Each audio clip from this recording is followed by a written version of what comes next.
Danes v Pomurskem dnevniku. Izbrali športnika leta. Podelili občinske štipendije. Mura z remijem proti Radomljam. Pogovor z Markom Geršakom.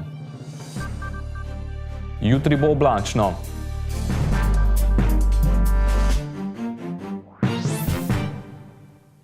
Spoštovane gledalke, cenjeni gledalci, lepo pozdravljeni. Minuli petek je v športni dvorani športnega centra NK Čarda v Martjancih potekala osrednja slovesnost, na kateri so razglasili športnike leta 2023 občine Moravske Toplice. Poglejmo si, kdo so letošnji nagrajenci. Občina Moravske Toplice je skupaj z Občinsko športno zvezo Moravske Toplice razglasila najboljši športni kolektiv, športnike in športnice, perspektivne športnike in športnice ter športne delavce in delavke v letu 2023 v občini Moravske Toplice.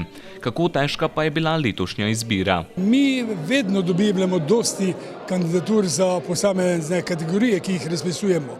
Kot sem že omenil prej na prireditvi, mi razpisujemo športnika, športnice, perspektivnega športnika, športnice, dajemo tudi zahvalo in priznanje zavodom, zaslužen športni delavec. Letos smo uvedli kategorijo prostovoljec, najboljši prostovoljec, športni prostovoljec v društvih. Zakaj govorim to? To je tisti, ki se ni na kakšnih funkcijah. To je nevidni člen v društvu in ki izredno dosti pomaga društvu. Potem imamo še te obletnice društva in izredno težko je bilo letos izbrati. Komisija se kar dvakrat ali trikrat sestala, ker smo prosili tudi za dopolnitev vlog. Nekaterih pač pošljajo čiste skope vloge in šele na to smo dorekli končno besedo in izbrali to, kar je danes bilo predstavljeno. Priznanja za najbolj perspektivne športnice so prejele Marina Kreft, Zarja Cerovšek in Nuša Hari. Najbolj perspektivna športnika pa sta postala Langom Boc in Elijam Škerlak. Marta Stepanovič je prejela plaketo za zaslužnega športnega delavca upokojenca. V kategoriji društev je plaketo za naj društvo prejel nogometni klub Čarda Martjanci, priznani pa sta prejeli še športno društvo Bogojina in klub malega nogometa Tešanovci. Vse, da je klub na pravih poteh, se pravi, veseli nas, da dejansko spodbujamo oziroma vabimo vse mlade nogometaše v klub, da delujejo oziroma se rekreirajo v našem klubu. Definitivno je to ena obveznost in katere se tudi dejansko v prihodnosti tudi veselimo.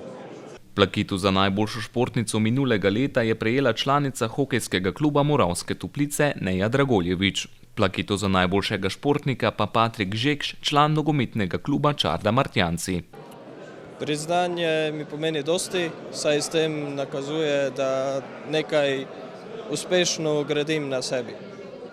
Recept je v bistvu trdo delo, treningi, saj brez treningov ni, čim več treningov in pa da si zelo povezan z soigralci, kajti soigralci te dvignejo stopničko ali pa dve više, da lahko ti nekaj dosežeš pri nogometu. Mi je pa tukaj najbolj pomembno, da smo velika družina nogometna in da z bratom tukaj igram, ker to mi veliko pomeni, pa bomo videli, kaj bo prineslo še naprej. Posebna priznanja za delo na področju športa so prejeli vzgojno-varstveni zavodi, in sicer Zavod vrtci Moravske Toplice, dvojezična osnovna šola Prosenjakovci, osnovna šola Fokovci ter osnovna šola Bogojina. Posebni priznanje za športno delovanje sta dobili tudi Društvo upokojencev Moravske Toplice in Štrk društvo Mlaj Mlajtinci. Predsednik Občinske športne zveze pa je za konec pogledal še v prihodnost športnega razvoja v občini. V naši občini Moravske Toplice je kar največji izziv je to, ker že imamo projektno dokumentacijo, da bi izgradili veliko športno, večnamensko športno dvorano. Kar bo mogoče v kratkem času oziroma v času nekih 5 let mogoče tudi dosegljivo in takrat bomo res imeli v občini pogoje tiste najboljše, ker bo v športni dvorani čisto za vse športe, od borilnih veščin do plesa, do rokometa, vse, kar se tiče notranjih. za zunaj. Rečem, da imamo skoraj vsaka vas moje malo nogometno igrišče, imamo pa še tudi športno društvo Bogojina, ki praznuje 80 let letos, in nogometni klub Čarda, ki je najboljše društvo v občini že dalj časa, pa imamo tudi zunanje površine, kar solidne oziroma bi rekel tudi dobre za določene za lige, ki nastopajo.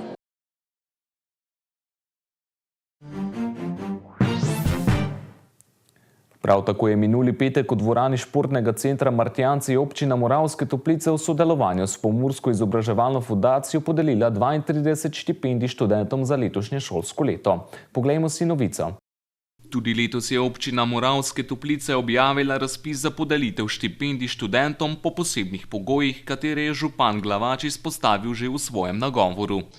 Torej, pogoj je, da je študent ali študentka redno vpisan na enega od študijskih programov od drugega letnika naprej ali izredno seveda, da je občan občine Moravske Toplice, da nima druge štipendije, kakršne koli ali druge oblike finančne pomoči za študij, ki je organizirana v Republiki Sloveniji, in seveda, da ni v rednem delovnem razmerju. Naša občinska štipendija ni vezana na socialni status našega študenta ali študentke, torej se tu nihče ne razlikuje glede na to, odkot prihaja in komu se je rodil. Res pa je, da ta štipendija ni najbolj visoka. Nekaj statistike, letos smo za štipendije namenili 49 920 evrov, povprečna višina štipendije je 130 evrov na študentko oziroma študenta in skupaj tako podelili, kot sem že povedal, 32 štipendij. Pri podelitvi pa je sodelovala tudi tokrat Pomurska izobraževalna fundacija, katere predstavnik je dr. Mitja Slavinec, ki je študentom povedal naslednje. Na tom mestu to učim zato, ker vi ste tisti, ki imate pač takšno povprečje, ki v koncu študija višno izpolnjuvali pogoje, pa se prijavite tudi na tisti razpis za nagrado, za najboljšo magistersko nalogo, aplikativno ali pa doktorat. Vam ščem povedati, kako je važno to, ko si pridobivate znanje, kako je važno to, kako je tudi, ko že župan pravo, ko ste povezani s tem okoljem, na tom mestu hvala lepa tebi pa občinskomi sveti, ko podpirate proračun v toj smeri. In s tem vam lokalno okolje pokaže, ko vas ne spreglednalo, ko računa na vas, ko tudi, kdaj je trebalo kakšno seminarsko nalogo, še boljše diplomsko ali pa še kaj več magistersko, napravite tak, ko delejko za hasek toga okolja, stopite na občino, zgučite se z mentorom, pa napravite. Te videli, ko je toliko lepše, če se doma vidi hasek tistoga, kar delate. Župan Glavač pa je ob koncu povedal, da kljub vsem uspehom, ki jih bodo dosegli, naj ne pozabijo na domači rojstni kraj. Ne glede na to, kako ste v življenju uspešni, da je najpomembnejše to, da imate prijatelje, da imate starše, da imate brate, sestre, bratrance, domače okolje, ker je to vedno znova v vseh življenjskih težavah najprijetnejše, najbolj varno zatočišče običajno. Zato tudi v tem današnjem dogodku prošnja vam, ne pozabite domačega okolja, domačih ognjišč in vedno poslušajte tisto pesem. Lastovke prihajajo kam? Domov. Torej, jaz vam želim vse dobro, da bi se tudi na vseh življenjskih poteh in študijih dobro počutili. Še enkrat pa hvala, da ste danes z nami in prijeten večer. Mura je v 23. krogu prvič igrala po napotkih novega stratega Antona Žlogarja. Njegova ekipa pa je bila v prvem polčasu nekoliko boljša, a nato je morala cel drugi polčas igrati z igralcem manj. Kljub temu so črno-beli na koncu osvojili točko za remi brez zadetkov. Poglejmo si izjave po tekmi. Ja, mislim, da smo prvi polčas imeli tekmo pod kontrolo. Praktično, mislim, so Radomlje imeli eno izrazito priložnost po predložku strani, ko je Kukovec zgrešil z glavo. Mi smo imeli kar nekaj dobrih situacij, bil sem zadovoljen z igro v prvem polčasu in sigurno potem ta prejet rdeč karton je spremenil potek dogajanja na igrišču, nekoliko bolj smo se morali zapreti, strniti vrste. Bom rekel, poleg teh težav, ki sem jih že pred tekmo omenil, ki jih imamo, so se zdaj s tem, kar rečem, pojavili še nove, ampak so fanti, moram jih pohvaliti, dali vse od sebe, so se podredili ekipi, taktično odigrali zelo dobro. Praktično, mislim, si Radomlje v drugem polčasu razen velike posesti niso preigrali resnejše priložnosti. To je zadetek, ki je bil pač z prepovedanega položaja.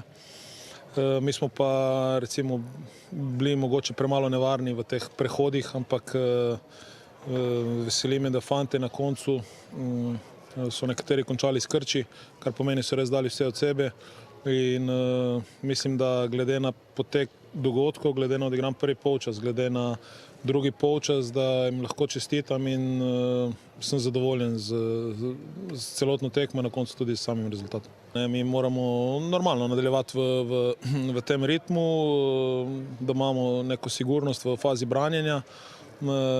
Pač sigurno težave imamo, dosegamo premalo, Mura je dosegla premalo zadetkov do sedaj, ampak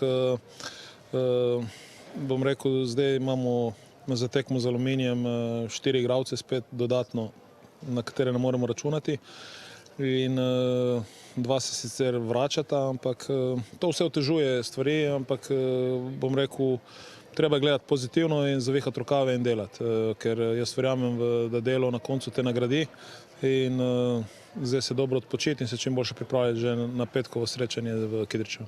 Ja, jaz tudi mislim, da smo imeli tekmo čisto pod nekim svojim nadzorom. Držali smo žogo, njim praktično nič pustili, edin, kogar se spomnim, ena situacija z glavo, ki so jo imeli, drugače mi smo si ustvarjali tudi neke šanse.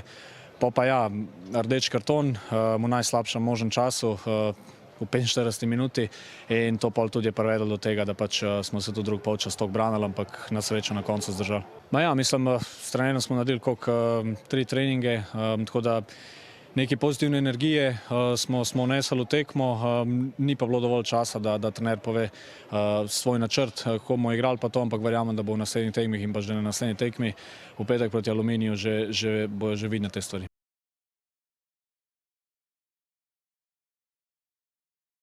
V oddaji Aktualno, ki sledi v nadaljevanju programa, pa bomo gostili Marka Geršaka, ki nam bo povedal nekaj več o vadbenem centru Bodifit, ki počasi prihaja tudi v Mursko Soboto. Naša največja prednost je osebni pristop. Pomeni, da ko nekdo pride, recimo vi pridete k nam, bomo za vas poskrbeli to, kar vi potrebujete. Tudi tisto, kar seveda vi ne veste, da potrebujete. Ker marsikdo zdaj na fitnessu, jaz že vem, to mora biti tako, ker sem na TikToku pogledal, recimo, ali pa na YouTubu.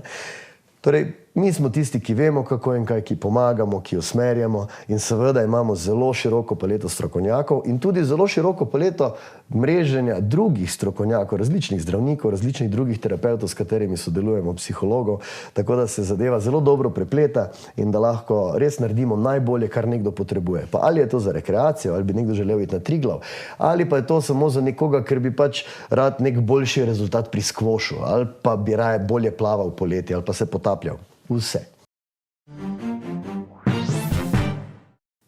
Preverimo še za konec, kakšno vreme nas čaka v prihodnje.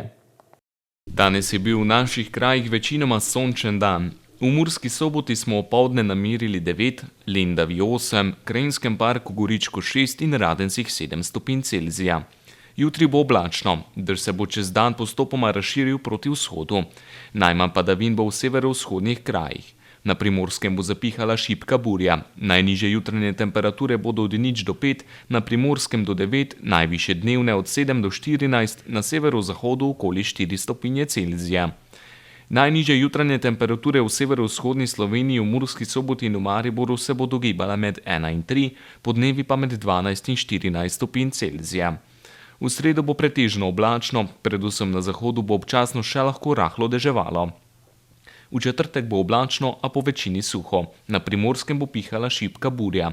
Temperature v naših krajih se bodo zjutraj gibale od 2 do 7, čez dan od 12 do 16 stopinj Celzija. Toliko za danes v Pomurskem dnevniku. Več informacij o dogajanju v Pomurju pa najdete na naši spletni strani www.tvdeja.si. Hvala za vašo pozornost in lep pozdrav do prihodnjič.